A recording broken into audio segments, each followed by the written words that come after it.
We play and call it work.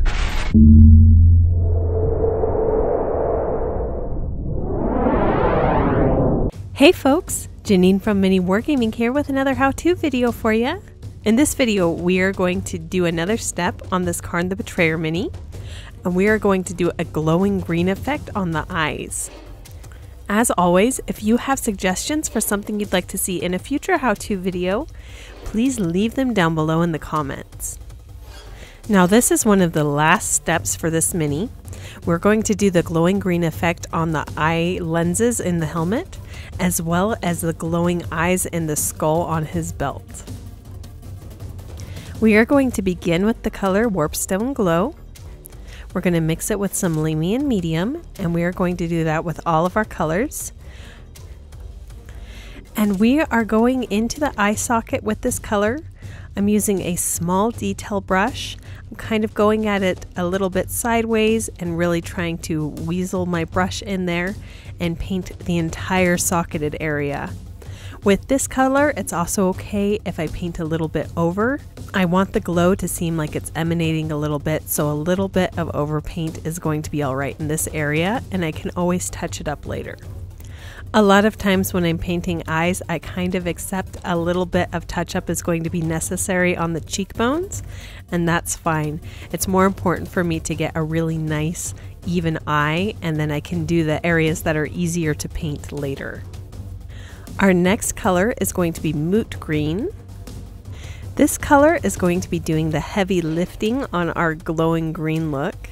Now with the previous green, we painted the whole eye socket. With this green, we really want to just paint over the rounded lens on the helmet, and then on the skull, we want to paint the rounded eyeball area. So we want to make sure that we have a really nice, thin consistency to our paint so that it applies really well. If it's too dry, it's not going to transfer onto the model without using a lot of pressure on your brush. And we can't really do that when we're working in such small spaces. So having a really nice thin paint, going back with a second layer if necessary, that's the best way to really get this color into those teeny tiny details. Next, we're going to take a little bit of Waywatcher Green Glaze. This is the one color we're not mixing with any sort of thinner. We're applying this the consistency it is right out of the pot, and we are just going to gently apply this in all of the recessed areas around the eye lenses and around this round eyeball. We just want it to settle in there. It's not going to add a ton of pigment to that area, but it is going to create a little bit of shine, which is going to help us with our glow. Next, we're going to take Flash Gets Yellow, and we're going to mix it into our Moot Green color about 50-50. And we're putting this in two different areas depending on which eyes we are working on.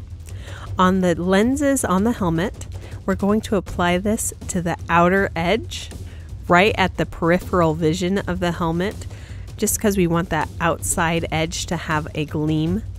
And then as we move on to the skull, we're going to paint this in the very middle of that rounded eye, so it seems like the glow is emanating just from the very middle versus the lens where it's catching the light on the sides. Again, I'm going back with a very thin paint, and I'm making sure that I layer it on slowly. I don't want my paint to be too thin, because if I do, it's going to pool.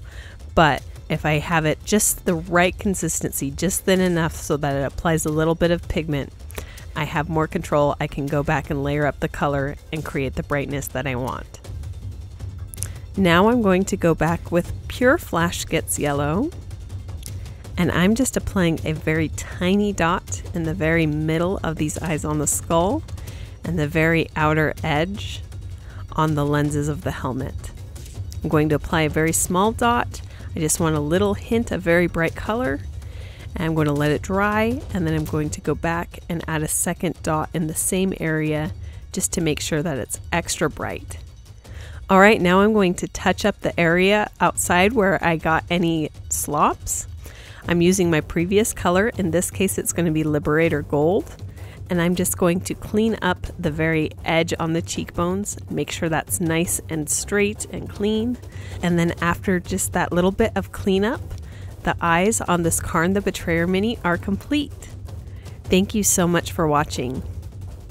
If you'd like to see more how-to videos, I have another one where I finish up this Kharn mini by painting the ammo pouch in the MiniWarGaming vault in the link down below in the description. If you don't already have a vault membership, you can go ahead and click the link, sign up for a 7-day free trial, and get access to my video, as well as hundreds of other videos in the MiniWarGaming vault. So go ahead, click the link, start your free trial, and happy wargaming!